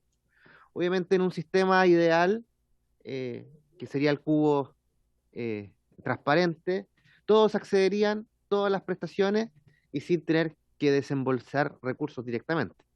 Ese obviamente es un objetivo utópico que quizá algún día llegaremos, pero por supuesto nuestro sistema de salud es el cubito chico, pequeño, que intenta llenar este cubo más grande y que por supuesto tenemos que hacer esfuerzos para que ese cubo pequeño cada vez ocupe más espacio de este cubo total, de tal forma de poder avanzar en lo que se llama cobertura universal. Y entendiendo esto de esta forma, lo que logró hacer la ley Ricarte Soto es aumentar efectivamente en uno de los ejes este sueño que tenemos de avanzar a un sistema universal, que es avanzando en la línea amarilla. Obviamente un esfuerzo pequeño, pero que va en la línea correcta, o fue en la línea correcta. Siguiente. No. Bueno, las enfermedades raras o poco frecuentes, si bien son pocas en cuanto a la cantidad de pacientes que representan cada una de ellas, en su conjunto son muy importantes y que es un concepto diferente entre las enfermedades raras o poco frecuentes y las enfermedades huérfanas u olvidadas, que son aquellas por las cuales la industria farmacéutica no investiga o no distribuye adecuadamente los medicamentos dado que no son rentables. Pero si bien esta ley en un inicio se pensaba que iba a ir enfocada en las enfermedades poco frecuentes, finalmente terminó enfocándose en los tratamientos de alto costo, en el diagnóstico y tratamiento de alto costo, que en cuanto a la Organización Mundial de la Salud son aquellas que superan un 40% del ingreso familiar. Siguiente, por favor. Bueno, las enfermedades poco frecuentes son cerca de 7.000 enfermedades que afectan a un 6 a 8% de la población mundial. Según la Federación Chilena de Enfermedades Raras, en Chile existen 114.000 personas que presentan algunas de las 33 enfermedades que agrupa esta federación. Siguiente. Aquí tenemos probablemente lo que fue el inicio de esta ley, que fue la marcha de los enfermos también marchan, que fue un hito convocado por don Ricarte Soto, importante comunicador de nuestro país, comunicador social, que estaba padeciendo una enfermedad catastrófica y que finalmente logró convocar a todas estas agrupaciones de pacientes para impulsar esta ley que el día de hoy ya se ha quedado, como vamos a decir, un poquito corta. Siguiente, por favor. Cuanto a las líneas directrices de este proyecto, obviamente era asegurar diagnóstico y tratamientos basados en medicamentos, dispositivos médicos y alimentos de alto costo con efectividad probada, y eso es súper importante porque aquí hay todo un proceso que yo siempre destaco, que es la rigurosidad que tiene esta ley para incorporar nuevos tratamientos, y con principios de equidad, solidaridad, eficiencia y también participación social. Siguiente. La ley fue la marcha, aquí aparece, fue en el 2013, después se envió el proyecto el 2015, fue aprobado en el 2015, promulgada, después se fueron publicando los distintos reglamentos y en 2015, diciembre, se dicta el primer decreto para poder, por supuesto, empezar a implementar esta ley. Siguiente. Ahora, una de las cosas también destacables de esta ley es que es como una contraparte del GES. El GES tiende, hablo en términos generales, tiende a garantizar patologías que son más frecuentes y de menor costo. Y la ley Ricarte Soto trata de complementar esto por la otra dirección, de asegurar aquellas cosas que tienen más costo y menos frecuencia. Entonces, en general, si uno ve esta dupla GES-Ley Ricarte Soto, genera una especie de integración virtuosa en cuanto logra integrar estos dos mundos. Aquello que es priorizado por Avisa, años de vida saludables perdidos del GES, versus aquellas patologías que por ser menos frecuentes, tener un mayor costo, no son priorizadas. Pero que finalmente, entrando esta ley, se logra hacer este complemento virtuoso. Siguiente, por favor. También otro de los aspectos siempre fundamentales es que este fondo de tratamiento de alto costo, que inicialmente eran 30.000 millones, después al siguiente año fue subido a 60.000 millones y finalmente 100.000 millones, que fue como que estableció la ley, es administrado por el Fondo Nacional de Salud, pero no diferencia entre ninguno de los administradores o aseguradores que son parte del sistema. A este pueden acceder personas que son FONASA, DIPRECA, CAPREDENA, ISAPRE, independientes, que una diferencia sí con el GES, que el GES excluye DIPRECA y CAPREDENA, pero la ley Ricarte Soto es 100% transversal, lo cual yo diría que es una política equiparable, yo diría solamente con el Programa Nacional de Inmunizaciones, que es igual de transversal. Siguiente. Aquí muy brevemente el procedimiento, hay un procedimiento muy riguroso para incorporar una patología, sobre todo considerando que al ser tratamientos de tan elevado costo, tienen que tener una justificación muy importante para ser incorporado en cuanto a la evidencia, donde fruto también de esta ley se ha prohibido de desarrollar mejor ETESA, el departamento de ETESA, que es de tecnología sanitaria, de evaluación de tecnología sanitaria. Como pueden ver aquí en esta gráfica, se va haciendo todo un proceso en el cual se genera un informe de evaluación científica a cargo de la Subsecretaría de Salud Pública, después pasa a una comisión de expertos que genera una recomendación a la dirección de presupuesto, se establece si existe sustentabilidad del Fondo de Tratamiento de Alto Costo y después se incorpora ese tratamiento a la ley Ricardo Soto. Y aquí en este último punto es lo que estamos fallando actualmente, como lo digo, lo vamos a decir a continuación, que es en esta sustentabilidad ya se ha alcanzado. Es decir, estando el informe de evaluación científica de la Subsecretaría de Salud Pública, la comisión de expertos habiendo aprobado, como la dirección presupuesto no da el pase porque ya se alcanzó la sustentabilidad financiera, que estaba definida en cuanto al 80%, como veremos a continuación, ya no se pueden incorporar nuevos tratamientos y el sistema queda estancado. De hecho, ni siquiera se pueden abrir nuevos procesos para ingresar nuevos tratamientos a este procedimiento. Siguiente. Ahora, hartas cosas positivas que tiene la ley, la regulación de los conflictos de interés, que incorpora un registro de agrupaciones de pacientes, que finalmente las agrupaciones de pacientes siempre estaban integradas exclusivamente en el registro civil, y aquí se permite tener un registro propio de aquellas que son parte del sistema de salud. También se incorporó en este mismo proyecto de ley cierta regulación a los ensayos clínicos, que fue bastante positiva en su momento. Siguiente. Y como les decía, avanza en cobertura universal, una política transversal que no excluye. Es decir, la ley Ricardo Soto tiene demasiadas virtudes. Siguiente. Ahora, para su implementación, como decía, se estableció que las patologías deberían incorporarse gradualmente a través de la dictación de decretos sucesivos cada 2 años aproximadamente. Y hasta la fecha se ha cumplido la dictación de 4 de ellos. El primero del 4 de diciembre de 2015, siguiente, que incorpora varias patologías.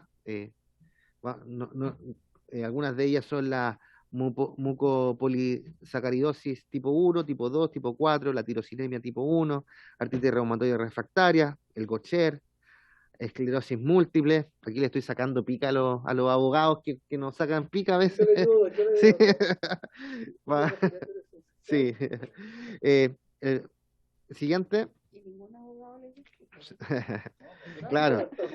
Después tuvimos el segundo decreto del 30 de diciembre de 2016, donde se incorporó la enfermedad de Crohn, diabetes mellitus tipo 1, nutrición integral domiciliaria. Siguiente.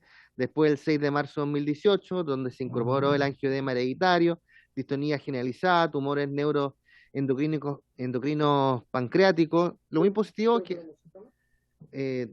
todavía no. Lo muy positivo también es que cada una de estas incorporaciones va a acompañar una guía clínica, dado el exhaustivo trabajo que hace la comisión de expertos. Siguiente. Y el último decreto fue el 1 de julio de 2019, donde se incorporan nuevas patologías, y que aquí salen en la siguiente diapositiva, cuarto decreto, esa, la epidermolisis bulosa, la esclerosis lateral amiotrófica, los tumores del estroma gastrointestinal, la inmunodeficiencia primaria, y así sucesivamente, la enfermedad de Huntington. Algo muy positivo es que aquí no solamente estamos hablando de tratamientos que son farmacológicos, sino también dispositivos médicos, alimentaciones, productos particulares de alimentación que por sus costos obviamente ninguna familia puede sustentar. Siguiente. Y el quinto decreto aún no se dicta, está pendiente desde el año 2019, razón por la cual estamos discutiendo esto. Siguiente. Resultado hasta la fecha, se han incorporado 27 problemas de salud con sus respectivos tratamientos garantizados. Aquí algo súper importante a señalar es que en la medida que se van incorporando nuevas patologías, se van incorporando nuevos pacientes, y como muchas de estas patologías son crónicas, el tratamiento tiene que estar siendo garantizado mes a mes. Hay algunas de las patologías de esta ley Ricardo Soto que se realiza una vez la intervención o se entrega una vez el dispositivo, y después el paciente sigue sus controles y ya no es resorte de la ley Ricardo Soto, sino del propio sistema. Pero como la gran mayoría de las patologías son crónicas, el costo es permanente para el Estado. Y por eso mismo se alcanza el tope de sustentabilidad del 80% tan rápidamente en un periodo de tiempo de prácticamente 6 años, y que por supuesto genera que el día de hoy estemos discutiendo esto. Siguiente. Ahora, como les decía, financiamiento, en signo de pregunta, ¿a dónde vamos a ir? Ahora que se nos acabó el financiamiento, ya llegamos al tope de sustentabilidad. Siguiente. Bueno, a mediados del 2021, del año pasado, el Ministerio de Hacienda informó a la Cámara de Diputados mediante la Dirección de Presupuestos que no hay recursos para nuevas incorporaciones, que solamente, y aquí hay que ser súper claro, se pueden seguir incorporando pacientes de las patologías ya incorporadas. Es decir, todo el listado de las 27 que ya están incorporadas pueden seguir recibiendo los tratamientos, y personas que son diagnosticadas con alguna de estas patologías pueden seguir incorporándose. Lo que no pueden hacer el día de hoy es incorporarse en nuevos tratamientos, y ahí donde se presenta la lista de espera. Ahora, también, según proyecciones, se establece sí que por el diagnóstico de nuevas personas que ya están incorporadas a la ley, no solamente se alcanzaría el tope de gasto, sino que se podría incluso alcanzar el tope de los 100.000 millones para el 2028, lo cual también supone un nuevo desafío a corto plazo, relativamente, 7 años. Siguiente. Ahora, como les decía, ha sido una ley muy beneficiosa. Tenemos 34.000 personas beneficiarias, 27 patologías cubiertas, y no solamente los tratamientos, sino también los exámenes diagnósticos. Del total de pacientes que recibe financiamiento, 25.000 ingresaron por el primer decreto, 4.900 por el segundo y 700 por el tercero. Siguiente. Ahora, como les decía, lo malo es que el 20% de los fondos se ha invertido en el mercado financiero. Ahora, aquí hay un desglose de esta inversión, y que al 31 de junio de 2022, este fondo de sustentabilidad del 20% alcanzaría los 235.000 millones de pesos, es decir, más de 2 veces la ley Ricardo Soto, razón por la cual me parece un poco contradictorio que hayamos diseñado una ley para entregar tratamiento y que finalmente no podamos seguir incorporando tratamiento, siendo que se cuentan con 2.3 veces la ley en estos momentos en manos del Ministerio de Hacienda. Ahora, por supuesto que el objeto de esta ley es ir a corregir esto, y que también la posibilidad de rentar estos fondos en el mercado financiero genera que puedan verse perjudicados estos fondos, y cosa que ha sucedido, en la cual en los primeros 2 semestres del año el fondo rentó a la baja. Siguiente. No, esa es la última. Entonces, el objeto de esta ley, como hemos conversado anteriormente, es cambiar el tope de gasto de un 80 a un 90%, permitiendo ejecutar cerca de 10.000 millones de pesos, y eliminar la posibilidad de que se invierta en el mercado financiero. Por supuesto que el Ministerio de Hacienda podrá invertir otros recursos en el mercado financiero, pero la gracia es que lo que esté en la ley Ricardo Soto se disponga para el financiamiento de tratamientos, que es el objeto de ley. Bueno, muchas gracias, y espero que podamos, más allá de que este proyecto de ley podamos discutirlo, también generemos un hecho de poder conversar con Hacienda en esta comisión de cómo lo aumentamos, razón por la cual, ya habiendo terminado la presentación, quería pedirle el acuerdo, la posibilidad de recibir en esta sesión, invitar al ministro de Hacienda, el señor Mario Marcel, o quien le estime conveniente, para conocer su opinión sobre la ley en particular, pero también sobre el futuro de la ley Ricardo Soto en términos presupuestarios.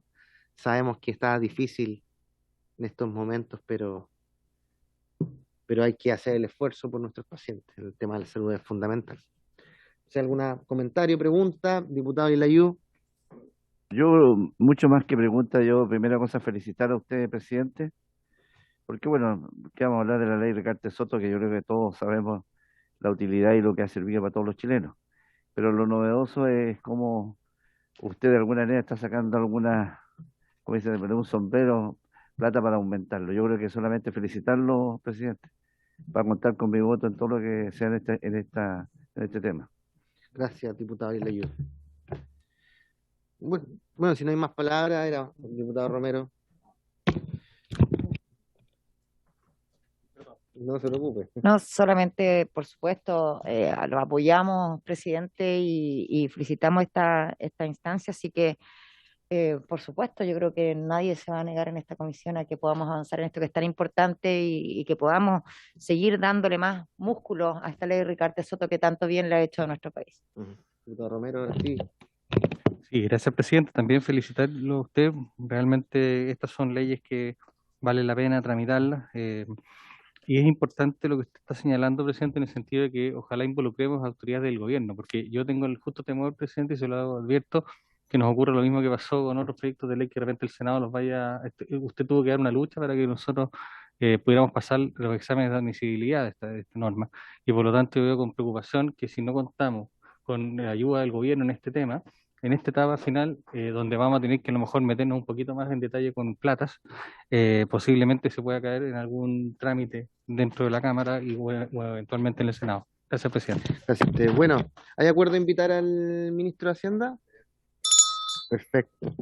Pasamos entonces al tercer punto de la tabla, que tiene por objeto continuar la discusión en segundo trámite constitucional y primero reglamentario del proyecto de ley. Ah, disculpe, no lo vi. Por supuesto, ¿hay acuerdo para invitar al director de FONASA a esta materia?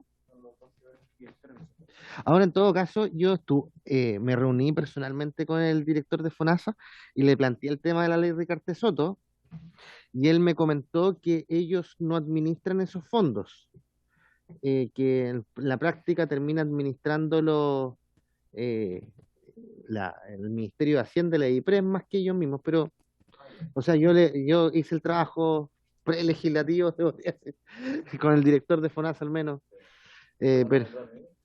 no, por favor, no. Entonces, pero hay acuerdo para invitarlo de todas formas para que nos comente eso. Igual hay importante información que él nos puede dar respecto a la ley de Ricardo Soto. Perfecto, entonces continuamos con el punto 3, en los breves 15 minutos que nos quedan, que tiene por objeto continuar la discusión en segundo trámite constitucional y primero reglamentario del proyecto de ley que prohíbe informar las deudas contraídas para financiar atenciones de salud. Teníamos hasta el 24 de junio, nos habíamos dado esa fecha para presentar invitaciones, pero la Secretaría no recibió ninguna invitación a la fecha. Entonces, dado que el Ejecutivo nos ha pedido tramitar este proyecto presentándonos urgencia simple, la única urgencia que hemos recibido en esta comisión, quería pedirle la venia para votarlo en general en esta comisión el día de hoy y poder dar fecha para presentar indicaciones hasta el 14 de julio, que es el jueves de la semana próxima, de tal forma de poder pasar a discutirlo en particular muy prontamente y en ese sentido estar con el Ejecutivo en esta urgencia que nos han solicitado. ¿De acuerdo para votarlo en general en esta sesión? Perfecto. Entonces indicaciones hasta el 14 de julio.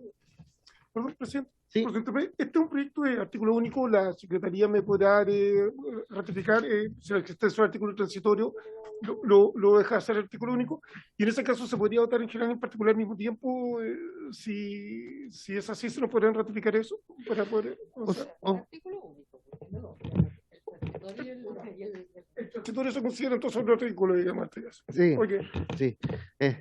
En todo caso, también así damos tiempo para que algún diputado, yo he conversado con algunos integrantes de esta comisión y algunos están interesados en presentar indicaciones que por razones de la agenda legislativa tan copada no han tenido el tiempo de realizarlo. Así que también, respetando a todos los integrantes de esta comisión, vamos a dar hasta el 14 de julio. Entonces, ¿hay acuerdo para votarlo en general? Y procedemos a votarlo. ¿Quería, secretaria? Ya. Diputados. Aedo. A favor. Astudillo. Apruebo. Bravo. A favor. Cariola. No está. Celis. No está. Cordero. Digo que sí, felicito a usted, Ana María, y al doctor Lagomarsino por lo que acaban de hablar. Me parece fantástica la ley Ricardo Soto. Me imagino que Ana María Gasmuri. Sí, también votación, Ana María Gasmuri. María. Lila Yu.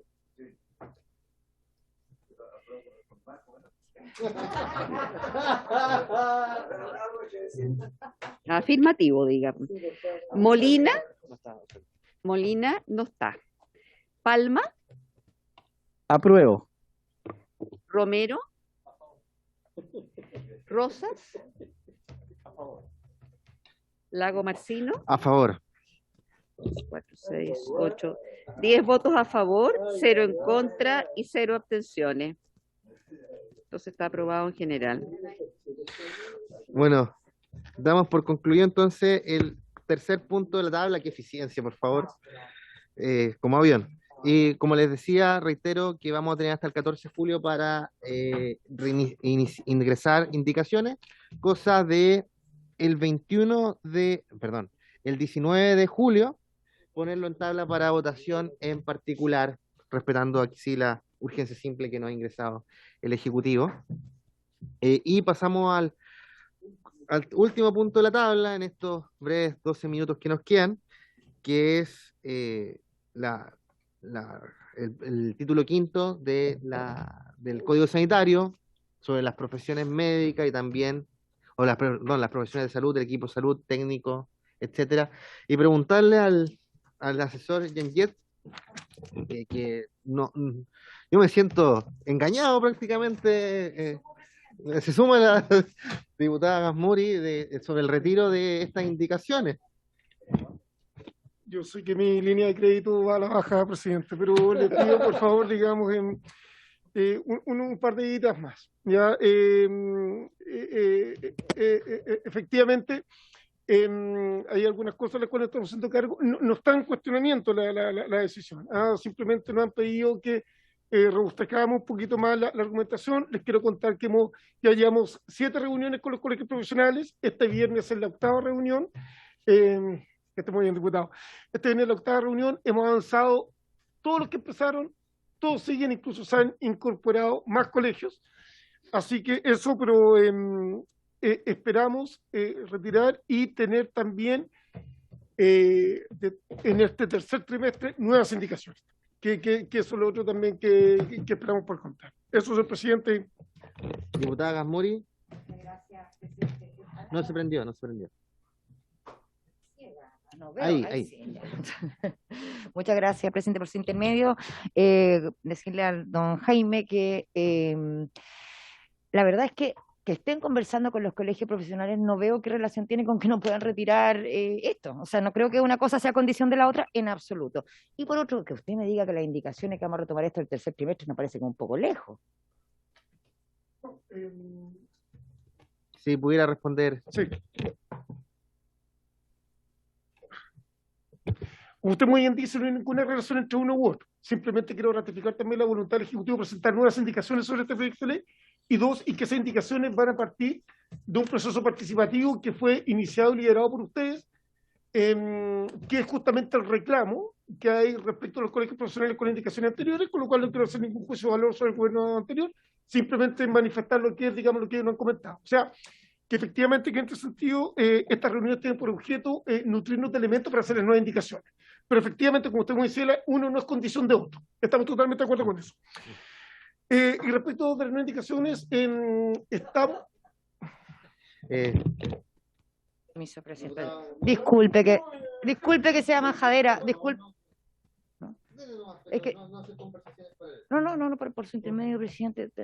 Es que si estamos de acuerdo, si van a presentar indicaciones, ¿cuál es el reparo de que retiren ahora las indicaciones sustitutivas que puso el Ejecutivo anterior? Esa es la pregunta que me responda. No solo sabemos que es así, pero ¿por qué? Se apagó. Es que eso. Cuando sí, uno prende... el oficio de indicaciones, diputada, está ya a ver, efectivamente está listo, ¿no? El oficio de indicación. Me están pidiendo algunos antecedentes más para fundamentarla debidamente, digamos, para robustecer la fundamentación de la decisión. Es nada más que eso. En contra mía es un pequeño, digamos, requisito que yo no tenía personalmente contemplado, pero tengo entendido que no han sido muchos los retiros de indicaciones que se han planteado en esta legislatura. Entonces, es posible justamente que los estándares sean un poco distintos respecto a la legislatura anterior. Es solamente eso, diputada, y espero efectivamente que esté ingresando a la brevedad de tener buenas noticias y a la próxima sesión, lo cual va a ser una noticia buena para usted y para mí también, créanme, ¿ya? Perfecto. Diputado Romero. Presidente, mire, yo solamente quiero hacer presente que esta demora en el Ejecutivo respecto de un tema tan importante implica que eventualmente muchas personas están dejando de tener cobertura en ciertas atenciones de otros profesionales, otras personas del equipo médico, equipo de salud. Entonces, la verdad de las cosas es que tengo que hacer presente mi malestar con respecto a este tema porque primero, es un proyecto que eventualmente va a servir para incorporar más prestaciones, más ayuda a las personas para que los sistemas de salud puedan también cubrir ciertas atenciones. Entonces, el tema es que el Ejecutivo se toma con mucha calma, lamentablemente se lo tengo que decir al representante del primer presidente, pero es una crítica que le hacemos nosotros, tal vez la hacemos nosotros como Comisión de Salud, que en definitiva no puede ser la calma con que se están tomando algunas cosas. Aquí no hay nada que tenga que ver con el plebiscito, ni nada que tenga que ver con otro tipo de cosas, sino que esta es una modificación que está esperando muchos años. Entonces, de verdad, yo le pido que lleve, por su intermedio, presidente, al Ministerio de Salud nuestra inquietud. Yo creo, no sé si además el resto de los integrantes de la comisión lo comparten, de que esto se resuelva de una vez por todas, porque tenemos ahora la posibilidad de hacerlo. Si pase lo que pase el 4 de septiembre, este Congreso Nacional va a tener que trabajar como loco en distintos tipos, o para hacer muchas leyes para implementar una nueva constitución, o también nos vamos a tener que sentar a conversar qué constitución vamos a hacer. Y por lo tanto, es súper importante que aproveche este tiempo para que hagamos esta reforma histórica. Muchas gracias, presidente. Gracias, diputado Romero. También para complementar, o sea, yo creo que estamos en un tiempo muy preciado. Yo creo que el Ejecutivo está perdiendo una oportunidad de avanzar en proyectos significativos en este periodo de tiempo, porque después del plebiscito, como bien se ha señalado, suceda lo que suceda, esto va a ser una locura. Entonces, plantear que vamos a avanzar en el tercer trimestre y desperdiciar estos meses para avanzar en una materia tan importante, creo que puede ser un desperdicio de tiempo importante. Y aprovechando también el impulso, el presidente Gabriel Boric nos planteó en la cuenta pública la presentación del FUS, del Fondo Universal de Salud, y de la disminución de los copagos. No quedó muy claro si se eliminan los copagos del 10 y el 20 en FONASA 6 y FONASA D, o si es que van a ser reducidos. Pero también consultarle, señor Yanguet, para que manifieste la preocupación de esta comisión de cuándo se van a presentar esos proyectos, si es que vienen en camino, de las Express, por ahí, o si es que todavía están en elaboración en el Ministerio de Salud o en otra cartera. Por favor. Presidente, sí, lo primero es señalar de que el proyecto de libro quinto efectivamente no tiene ninguna relación con el 4 de septiembre, como usted, por lo tanto, si en algún minuto se ha entendido así, quiero descartarlo absolutamente, ¿ya? Y segundo, que se están empezando a trabajar ya las nuevas indicaciones. Eso también es lo segundo, y que efectivamente lo que estábamos hablando era de plazos máximos más que de plazos mínimos. Lo segundo, respecto de las prestaciones, diputado, por su intermedio, presidente, la arancelización de prestaciones es un tema que escapa de la incorporación de las profesiones sanitarias al Código Sanitario. Sí, pueden estar de alguna manera indirectamente relacionados, pero en rigor, la cobertura financiera dice relación con la incorporación de prestaciones en el arancel de modalidad de libre elección de FONASA, más que la incorporación de nuevas profesiones al Código Sanitario. Pero efectivamente entendemos que un elemento que ayuda sobre todo a reconocer los equipos de salud, es un tema que efectivamente es muy importante. Respecto del proyecto Copago Cero, señor presidente, no es afortunadamente una medida que requiera proyecto de ley, dado que lo que establece el DFL1 en este caso es que son solamente coberturas mínimas y por sobre ella lo que implique un decreto de Hacienda con el Ministerio de Salud conjuntamente. Se está trabajando en eso, efectivamente, para poder avanzar. En rigor, el compromiso fue una disminución de los aranceles, de los copagos, que hoy en día son un 20% para el FONASA-T y un 10% para el FONASA C, y se entienden, digamos, un upgrade cuando hay 3 o más cargas y gratuidad total para los mayores de 60 años de edad en el establecimiento público de salud.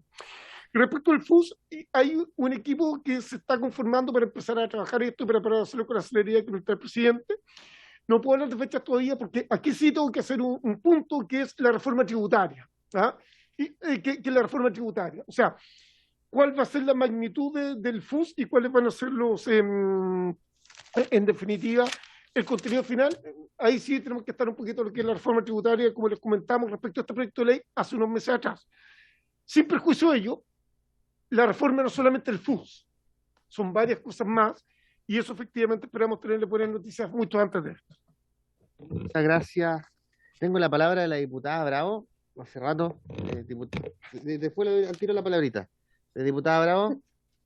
No, presidente, muchas gracias. También sumarme a la solicitud de celeridad por parte del Ejecutivo para este y otros temas, obviamente, que van en beneficio de, en este caso, de los funcionarios de salud, pero también de otros temas de salud. Solamente sumarme a esa palabra. Gracias, diputada Bravo. Diputado Romero. Mire, lo que pasa, señor Yanget, que no le puedo dejar pasar esto. Obviamente que el tema de las aranceles es una cosa muy distinta, pero obviamente que es un requisito habilitante para poder modificar guías clínicas y varias de esas cosas que permiten eventualmente considerar a ciertos profesionales, además, para que tengan ciertas coberturas evidentes que tienen que estar considerados y existir dentro del Código Sanitario. Yo no lo veo de otra manera, por lo tanto, yo le digo que es un requisito habilitante. No es, evidentemente que no es así, no es que vaya, es automático, pero esto frena que se pueda incorporar dentro de ese sentido. Entonces, por eso le digo que es una relación en cadena y que es necesario este primer paso. Bueno, muchas gracias. Bueno, no vamos a hacer conversación a este propósito, vamos a tener muchas sesiones para poder... Sí, bueno, y por haberse cumplido el objeto de la sesión, se levanta 2 minutos antes. Muy bien.